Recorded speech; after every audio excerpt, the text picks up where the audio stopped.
Taste the Daily. திமுக கூட்டணியில் இருக்கக்கூடிய கட்சிகள் மௌனம் காப்பது ஏன்? மத்திய பட்ஜெட்டுக்கு எதிராக இடதுசாரிகள் போராட்டம் நடத்துகிறாங்க. ஆனால் இங்கு பல பிரச்சனைகள் திமுக அரசாங்கத்தால் உருவாக்கப்படுது. ஆனாலும் இதில் எந்த கருத்தும் சொல்லாமல் மௌனமாக கடந்து போகிறாங்களா? மத்திய பட்ஜெட்டில் தமிழகம் புறக்கணிக்கப்பட்டிருக்கிறது என்பதில் மாற்று கருத்து கிடையாது. பிரதான எதிர்க்கட்சி தலைவர் ஏற்கனவே அறிக்கையில் மூலமாக வெளிப்படுத்தி விட்டார். அது மத்திய அரசோடு இணக்கமாக இருந்து தமிழகத்திற்கு பெற்று வர வேண்டிய திட்டங்களை எல்லாம் பெற்று வந்தால் உண்மையிலே இவர்கள் திறமைசாலிகள் என்று நாம் ஏற்றுக்கொள்ளலாம். நம்மை அடிமை அரசு என்று விமர்சித்த இவர்கள் ஏறக்குறைய 11 மருத்துவக் கல்லூரிகளை தமிழகத்தில் உருவாக்குவதற்கு காரணமாக அமைந்தவர் எடப்பாடியார். அதில் 7.5% கொடுத்து இன்றைக்கு ஏறக்குறைய 9,000 சொச்சம் மெடிக்கல் சீட்டுகள் இருக்கின்றது தமிழகத்தில் என்று சொன்னால் அது எடப்பாடியார் அஇஅதிமுகவினுடைய மிகப்பெரிய வெற்றியாக எடுத்துக்கொள்ள முடியும்.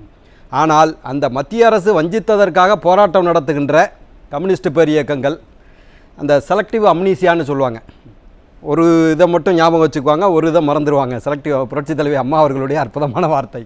அந்த செலக்டிவ் அம்னீசியாவில் இன்றைக்கு கம்யூனிஸ்ட் இயக்கங்களும் திராவிட முன்னேற்ற கழகத்தினுடைய கூட்டணி கட்சிகளும் இருக்கின்றனவோ என்ற ஐயம் எழுகின்ற அளவிற்கு, அதாவது செலக்டிவ் அம்னீசியாவில் எதை அவங்க ஞாபகம் இல்லை, அதாவது ரூல் ஆஃப் லான்னு சொல்லுவாங்க. சட்டத்தின் ஆட்சி தமிழகத்தில் இருக்கா, அதற்கான முகாந்திரம் ஏதாவது இருக்கிறதா? அப்படி இல்லைன்னா அதை எதிர்த்து எந்த அரசியல் கட்சியாக இருந்தாலும், அவங்க ஒரு தனியாக ஒரு கட்சி நடத்துகிறாங்கன்னா, திமுகவினுடைய பிராஞ்சாக நடத்துகிறாங்கன்னா நம்ம அதை பற்றி விமர்சனம் பண்ணுறதற்கான தேவையே எழவில்லை. ஆனால் அவர்கள் தனி அரசியல் இயக்கமாக தனி கட்சியாக இருக்கின்ற போது அவர்கள் பாராட்ட வேண்டியதை பாராட்ட வேண்டும், அதே போல் விமர்சனம் செய்ய வேண்டியதை விமர்சிக்க வேண்டும். அதான் தனிப்பட்ட அரசியல் கட்சியாக இருக்க முடியும். அப்படி பண்ணால் தான் மக்கள் ஏற்றுக்குவாங்க.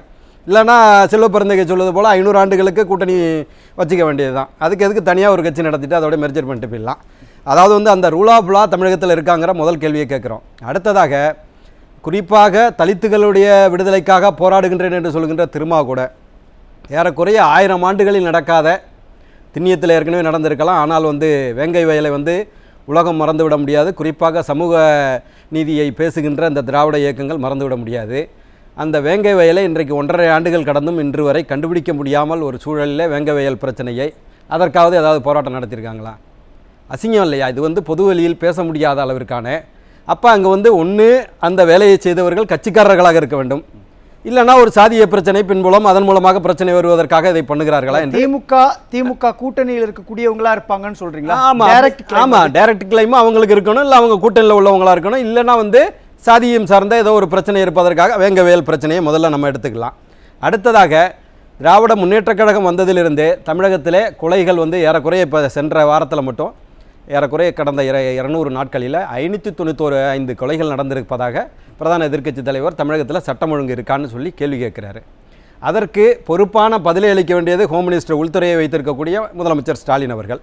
முதலமைச்சர் ஸ்டாலின் அவர்கள் சொல்ல வேண்டிய என்றால் சட்டத்துறை அமைச்சர் ரகுபதி அவர்கள் அதெல்லாம் தானாக நடக்கிற கொலைகள், அதற்கும் அரசுக்கும் சம்பந்தம் இல்லை. அரசுக்கும் அதற்கும் சம்பந்தம் இல்லை என்றால் அப்போ பிரதான எதிர்க்கட்சி தலைவர் அதற்கு சம்மந்தப்படுகிறாரா? பிரதான எதிர்க்கட்சி தலைவராக அதற்கு பொறுப்பாக முடியும்? அரசு தானே அதற்கு பொறுப்பாக வேண்டும். ரூல் ஆஃப் லா அதுக்கு தான் சொன்னேன். சட்டத்தின் ஆட்சி தமிழகத்தில் நடக்குதுன்னா அதுக்கான பொறுப்பை ஏற்றுக்கொள்ள வேண்டியது உள்துறை அமைச்சராக இருக்கின்ற முதலமைச்சராக இருக்கின்ற மு க ஸ்டாலின் அவர்கள் தான் ஏற்றுக்கொள்ள வேண்டும். அப்படி அவர் ஏற்றுக்கொள்ள தயாராக இல்லை என்றால் தமிழகத்தில் சட்டம் ஒழுங்கு இல்லை. அதாவது ஒரு அகில இந்திய கட்சியினுடைய மாநில தலைவராக இருக்கக்கூடிய ஆம்ஸ்டாங். நான் உடைச்சு கேட்கிறேன் காசி, இந்த விஷயத்துல திமுகவினுடைய கூட்டணிகள் எதுக்கு பயப்படுறாங்க? கூட்டணி உடைஞ்சிட்டா நாம சோபிக்க முடியாத அரசியல்ல அப்படின்னு பாக்குறாங்களா, அல்லது திமுகவை ஏன் பகைச்சிக்கணும், அப்படியே போயிடலாமே இந்த மனநிலையில் இருக்கிறாங்க? 2.5 வருஷம் 3 வருஷம் 2 வருஷம் இருக்கு. அது வரைக்கும் அவர்களுக்கு ஆப்ளிகேஷன் ஏதாவது இருக்கலாம். என்னுடைய ஊகத்தின் அடிப்படையில் தான் அந்த இதை சொல்றேன். ஏதோ ஒரு காரணத்திற்காக அவர்கள் தான் ஈல்ட் ஆகியிருக்கிறாங்க. குறிப்பாக என்னை பொறுத்தவரை அந்த ஹீல்ட் ஆகிற இடம் எதுன்னு தான் சந்தேகமா இல்லை. அவங்களுக்கான ஆப்ளிகேஷன்ஸ், அவங்க கட்சிக்காரர்களுக்கான ஏதோ ஒரு சிபாரிசு இருக்கலாம், ஒரு டிரான்ஸ்ஃபர் இருக்கலாம், ஒரு வேலைவாய்ப்பு இருக்கலாம், ஏதோ ஒன்று. நம்ம தெரியாத விஷயத்தை பற்றி பெரிதாக விவாதிக்க முடியாது. ஆனால் ஏதோ ஒன்றில் ஈல்டாகி இருக்கிறாங்க. ஆளுங்கட்சியாக இருக்கின்ற போது அதை பகச்சி கொள்ளக்கூடாது.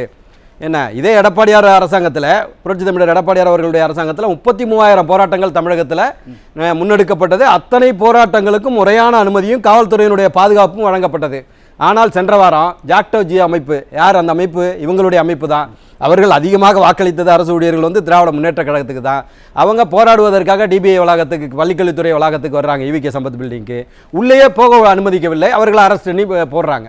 அப்போ ஒட்டுமொத்தமாக யாரும் போராடக்கூடாது, இந்த அரசுக்கு எதிராக எந்த போராட்டமும் நடக்கவில்லை என்று மக்களிடம் ஒரு பொய்யான முகத்தை காட்டுவதற்காக திராவிட முன்னேற்ற கழகம் முயல்கிறது. இல்ல மத்தியில பாஜக என்னென்னலாம் செய்யுதோ அதைத்தானே மாநிலத்துல திமுக செய்யுது.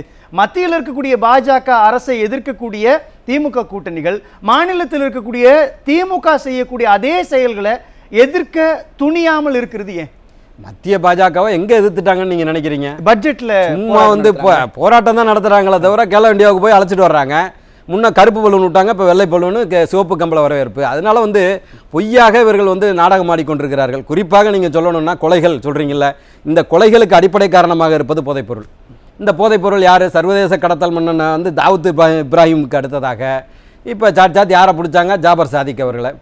ஒரு போன வாரம் வந்து இப்ராஹிம்னு சொல்லி ராமநாதபுரத்தினுடைய சிறுபான்மை பிரிவினுடைய துணைத் தலைவராக இருப்பவர், இப்போ அவருக்கும் ஜாபர் சாதிக்கும் அது தொடர்பு இருக்கான்னு இது பண்ண வர்றாங்க. அவர் வந்து தென்சென்னை அயலக பிரிவினுடைய துணை அமைப்பாளராக இருந்தவர்.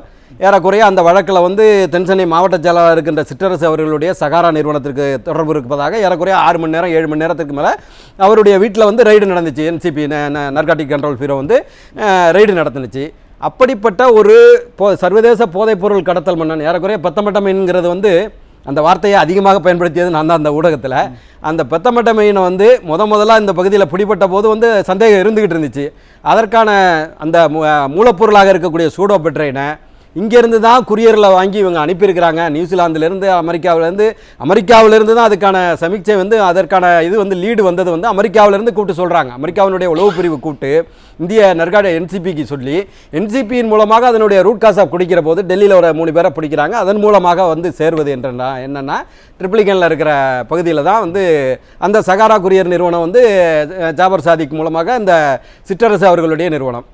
சரி, அவர் ஏதோ ஒரு தொழிலாக மட்டும் பண்ணிட்டு இருந்தாருன்னா சரி, கட்சியினுடைய அயலக பிரிவினுடைய பொறுப்பாளர் அவர் வந்து ஏறக்குறைய மு.க. ஸ்டாலின் அவர்களோடும் அதே போல் உதயநிதி அவர்களோடும் அதே போல் உதயநிதி அவர்களுடைய மனைவி கிருத்திகா உதயநிதியோடும் கோ ப்ரொடியூசராக இருந்து படம் தயாரிக்கின்ற அளவிற்கு அவர் வளர்ந்திருக்கிறார் என்று சொன்னால், அதை விட இன்னும் சொச்சத்தை மிச்சத்தையும் சொல்லணும்னா மாநில காவல்துறை தலைவராக இருக்கிற ஜங்கர் சிவால் அவருக்கு வந்து அவார்டு கொடுக்குறார். என்னன்னா சென்னையில் இருக்கிற இதில் வந்து சிசிடிவி வாங்கி கொடுத்ததற்காக அவருக்கு அவார்டு கொடுக்குறாரு. நீங்கள் சொல்றதுலேருந்து ஒரு விஷயத்தை என்னால் புரிஞ்சிக்க முடியுது. வேங்கவயல் விவகாரத்தில் ஏன் குற்றவாளிகள் கைது செய்யப்படலைன்னா அதனுடைய நாட்டு திமுக கூட்டணியில் இருக்கிறவங்க யாராவது இருக்கிறாங்களா அப்படின்றீங்க. நெல்லையில் காங்கிரஸ் கட்சியினுடைய மாவட்ட தலைவர் ஜெயக்குமார் அவர் கொலையிலையும் ஏதோ ஒரு வகையில் திமுகவினுடைய பெயர் அடிபடுது. இப்போ போன மாதம் ஆம்ஸ்ட்ராங் படுகொலையில கூட அருள் என்கிற ஒரு திமுகவினுடைய பிரமுகர் கைது செய்யப்படுகிறார். திமுகவுக்கு சில டாட் இருக்குன்னு சொல்றாங்க. தமிழ்நாட்டில் நடக்கக்கூடிய சட்டம் ஒழுங்கு பிரச்சனை, போதைப்பொருள் கடத்தல் எல்லா விஷயத்திலையும் திமுக சம்பந்தப்பட்ட நிர்வாகிகள் கைது செய்யப்படுறதுனால இந்த பக்கம் போராட்டத்தை முன்னெடுக்கிறாங்களா? அதுதான் காரணம். ஒட்டுமொத்தமாக திராவிட முன்னேற்ற கழகத்திற்கும் கட்சியில் இருக்கிற நிர்வாகிகளுக்கும் அதில் இப்போ வந்து விழுப்புரத்துலேயும் மரக்காணத்துலேயும் இது நடந்துச்சுன்னா கள்ளச்சாராய மரணங்கள் போன ஆண்டே நடந்துருச்சு. அதில் விழித்திருந்தாலே இப்போ வந்து கள்ளக்குறிச்சியினுடைய மரணத்தை நம்ம தடுத்திருக்க முடியும், உண்மையாக சட்டம் ஒழுங்கை சரியாக பேணி காத்திருந்தால். அங்கே வந்து அந்த அமைச்சர் மஸ்தான் அவர்களுக்கு தொடர்பு இருப்பதாக அப்போது பேசப்பட்டது. இங்கே சட்டமன்ற உறுப்பினர் திராவிட முன்னேற்ற கழகத்தினுடைய சட்டமன்ற உறுப்பினர் உதயசூரியன் அவர்களுக்கு தொடர்பு இருப்பதாக பேசப்படுகிறது. கைது செய்யப்படுகின்ற அந்த முக்கிய குற்றவாளி வந்து அவர் திராவிட முன்னேற்ற கழக ஸ்டிக்கர் தான் அவர் வீட்டிலே ஒட்டியிருக்கிறாங்க. ஒட்டுமொத்தமாக ஏன்னா 2021 அதிமுக ஆட்சி போகிற வரைக்கும் வந்து எந்த கள்ளச்சாராய மரணம் நடக்கவில்லை. திராவிட முன்னேற்ற கழக ஆட்சி வந்ததற்கு பிறகு தான் கள்ளச்சாராய மரணம் நடக்குதுன்னா அப்போ கட்சியில் இருக்கிற முக்கிய நிர்வாகிகளுக்கு அதில் இன்வால்மெண்ட் இருக்குது. குறிப்பாக ஏறக்குறைய அந்த ஓரிரு வாரங்களில் அவர் ஜாபர் சாதிக் கைது செய்யப்படுகின்ற போது கிடைத்த பெத்தமட்ட மீனுடைய அளவே வந்து 3000 கோடி ரூபாய் சொல்கிறாங்க. அப்போ அவர் போதைப் பொருளை எடுத்துக்கொண்டு கிளம்பிய அடுத்த நாளே அவர் கைது செய்யப்பட்டிருக்க வாய்ப்பில்லை. அப்போ ஏறக்குறைய போல ஆண்டுகள் ஏறக்குறைய திராவிட முன்னேற்ற கழகம் ஆட்சிக்கு வந்ததுலேருந்து அவர் அதை செய்திருக்கணும். அப்போ பல்லாயிரம் கோடி ரூபாய்க்கு உலகம் முழுவதும் போதைப் பொருளை பரப்பியது யாருன்னா திராவிட முன்னேற்ற கழகம். ஏற்கனவே 2G ஊழல் மூலமாக தமிழகத்தினுடைய பெருமையை இந்திய அளவில் இவங்க பரப்புனாங்க. அதை அகில இந்திய அளவிற்கு ஜாபர் சாதிக் கொண்டு சென்றிருக்கிறார்.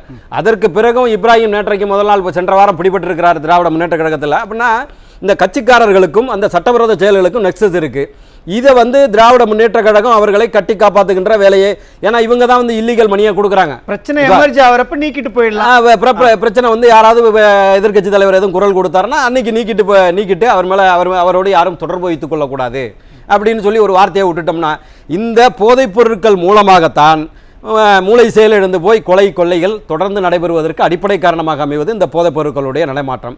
இந்த நடமாட்டத்தை இதை பற்றி கண்டிக்க வேண்டிய எதிர்க்கட்சிகள் அதாவது எதிர்க்கட்சியாக பிரதான எதிர்க்கட்சியாக அனைத்து இந்திய அண்ணா திராவிட முன்னேற்ற கழகம் தொடர்ந்து போராட்டங்களை நடத்தி கொண்டிருக்கிறது. தொடர்ந்து அது பற்றிய இதை பண்ணிக்கிட்டு இருக்காங்க. ஆனால் அவர்களுடைய கூட்டணியில் இருக்கிற காங்கிரஸ் பெரிய இயக்கமாக இருக்கட்டும், விடுதலை சிறுத்தைகளாக இருக்கட்டும், 2 கம்யூனிஸ்ட் பெரிய இயக்கங்களாக இருக்கட்டும், கம்யூனிஸ்ட் பெரிய இயக்கங்கள்லாம் ஒரு காலத்தில் வந்து போராடிய இயக்கங்கள், மக்களுடைய விடுதலைக்காக, தொழிலாளர்களுடைய விடுதலைக்காக போராடிய இயக்கங்கள். 8 மணி நேரம் இருந்த வேலை வாய்ப்பையே 14 மணி நேரமாக உயர்த்தியதற்கு பிறகு கூட அதை பற்றி போராட அவர்கள் தயாராக இல்லை. விளையாட்டு மைதானங்களில் மதுவை விற்கலாம் என்று சொன்னதற்கு பிறகும் போராட தயாராக இல்லை. திருமண மண்டபங்களில் விற்கலாம், அப்போ திருமணமே நின்று போயிடும். அங்கேயும் வந்து விற்கலாம்னு சொன்னதற்கு பிறகு போராட தயாராக இல்லை. இப்போ ஓராண்டுகளாக நிறுத்தி வைக்கப்பட்டிருந்த அந்த கார் ரேஸ் கேள்விப்பட்டிருப்பீங்க. அந்த கார் ரேஸ்களுக்கான வேலை வந்து இப்போ திரும்ப ஆரம்பிச்சிருக்கிறாங்க. அதுவும் வந்து எங்கே செக்ரட்டரியேட் இருக்குது, அங்கே வந்து பக்கத்தில் வந்து உயர்நீதிமன்றம் இருக்குது, ஒரு Omandurar multi super speciality hospital இருக்குது. அந்த ஒரு கேந்திரமான பிளேஸில் இங்கே தான் நான் வந்து கார் ரேஸை நடத்துவேன்னு சொல்கிறது. அப்போ மக்களுக்கு எதிரான இத்தனை நடவடிக்கைகளையும் திராவிட முன்னேற்ற கழகம், போக்குவரத்து தொழிலாளர்லேருந்து அத்தனை பேரும் போராடிக்கொண்டு, செவிலியர்லேருந்து இவர்களுக்கு எதிராக நடக்கின்ற இந்த சட்டவிரோத செயல்களை கண்டிக்க வேண்டிய எதிர்க்கட்சிகள் அவங்க அப்போ வேற ஏதோ ஒன்றுக்காக அந்த திராவிட முன்னேற்ற கழகத்திலும் ஈல்டாயிருக்கிறார்கள். இப்படியே அவர்கள் பயணித்தார்கள் என்றால் அவர்கள் தனி கட்சி என்பது மறைந்து போய் அவனுடைய அந்த திமுகவினுடைய கிளைக்கழகங்களாக மாறி போவார்கள்ங்கிற கருத்தை பதிவு வைக்க முதல் சுற்று பார்வையாக முன்வைக்கிறேன். காசி, இறுதி கருத்து மிகச்சிருக்குமா? காவல்துறை வந்து செயல்படலை அப்படிங்கிற கருத்தை நம்ம ஏற்றுக்க முடியாது. காவல்துறையினுடைய கைகள் கட்டப்பட்டிருக்கின்றன. இப்போ அதிமுக ஆட்சியிலே இதே காவல்துறை தான் இருக்குது. ஆனால் வந்து அதிமுகவினுடைய நிர்வாகிகளோ யாருமே காவல்துறையினுடைய தன்னிச்சையான செயல்பாடுகளில் தலையிட மாட்டாங்க. ஆனால் திராவிட முன்னேற்ற கழகத்தை பொறுத்தவரை ஆட்சிக்கு வந்த மறுநாள் இந்த கட்சியிலேருந்து ஒரு 4 பேர் அங்கே போய் உட்காந்துக்குவாங்க கட்ட பஞ்சாயத்து பேசுறதுக்கு. இதுதான் வந்து யதார்த்தமாக நடக்கின்ற உண்மை. இப்போ வேங்கவயலில் வந்து அந்த உண்மை குற்றவாளிகளை கண்டுபிடிக்காமல் இருப்பாங்கன்னு நினைக்கிறீங்களா? உண்மை குற்றவாளிகளை வெளியில் சொல்லாதீர்கள் என்பது தான் வந்து திராவிட முன்னேற்ற கழக அரசினுடைய வேலை. இவங்க வந்து காவல்துறை தலைவரே ஜாபர் சாதிக்கு வந்து அவார்டு கொடுக்குறாருன்னா அவர் போதைப்பொருள் கடத்துறாருன்னு யாராவது இன்ஃபர்மேஷன் கொடுப்பாங்களா? அப்போ இருக்கின்ற குற்றவாளிகளை எல்லாம் ஷீல்டு செய்வது, அவர்களை பாதுகாப்பதே திராவிட முன்னேற்ற கழகம் தான். அதாவது காவல்துறையில் வந்து OCICUன்னு ஒன்று இருக்குது, ஆர்கனைஸ்டு கிரைம் இன்வெஸ்டிகேஷன் யூனிட்னு சொல்லி தமிழகத்தில் இருக்கிற கூலிப்படைகளை பற்றி விசாரிப்பதற்கு மட்டுமே உள்ள அமைப்பு அது. ஆனால் அது ஒழுங்காக செயல்படுதா? அதாவது வந்து ஆம்சாங் படுகொலையில் வந்து முன்னே வந்து அவர்களுக்கு இன்டிமேஷன் கொடுக்கப்பட்டது அப்படிங்கிற மாதிரி. நான் என்ன சொல்கிறேன், ஒரு அகில இந்திய கட்சியினுடைய மாநில தலைவர் அவருக்கு முறையான காவல்துறை பாதுகாப்பை வழங்காதது தமிழக அரசினுடைய தோல்வி தானே. தமிழகத்தில் 65 IPS அதிகாரிகள் இதுவரைக்கும் வரலாற்றிலே இல்லாத அளவிற்கு ஒரே நாளில் மாற்றப்படுகின்றார்கள். சிட்டி கமிஷனர் மாற்றப்படுகிறார் என்று சொன்னால் திராவிட முன்னேற்ற கழக அரசு தன்னுடைய தோல்வியை தானாகவே ஒப்புக்கொண்டிருக்கிறது என்ற கருத்தை பதிவு வைக்கணும். இது மாதிரியெல்லாம் தவறுகள் நடைபெறுகின்ற போது நீங்கள் மின்சார கட்டணம் வந்து 3 முறை உயர்த்தி இருக்கிறார்கள். பத்திரப்பதிவு கட்டணத்திலிருந்து ஒவ்வொரு கட்டணமும் உயர்த்தப்பட்டிருக்கிறது தமிழகம் முழுவதும். இப்போ ஏறக்குறைய ஒரு நடுத்தர வர்க்கத்தை சேர்ந்தவர்கள் 10,000 ரூபாய்க்கு வாழ்க்கையை ரன் பண்ணவங்க இன்னைக்கு 18,000 ரூபாய் செலவு செய்ய வேண்டிய அளவிற்கு திராவிட முன்னேற்ற கழக அரசு கொண்டு போய் சேர்த்திருக்கிறது. ஏறக்குறைய 10,000 ரூபாய்க்கான ஒரு செலவை அவர்கள் மீது திணித்துவிட்டு 1000 ரூபாய் நாங்கள் கொடுப்போம் என்று சொல்வது ஒருவனுடைய உணவை பிடுங்கிவிட்டு அவனுக்கு டீ செலவுக்கு காசு கொடுப்பது போன்றது தான். இதை வந்து கண்டிக்க வேண்டிய இந்த கூட்டணி கட்சிகள்லாம் 1971 கதைக்கு போற மாதிரி எங்கோ அவர்கள் வந்து ஏதோ ஒரு காரணத்திற்காக திராவிட முன்னேற்ற கழக அரசுக்கு சாமரம் வீசிக்கொண்டு, உண்மையிலே வந்து நீங்க தனி கட்சி நடத்த வேண்டிய அவசியமே கிடையாது.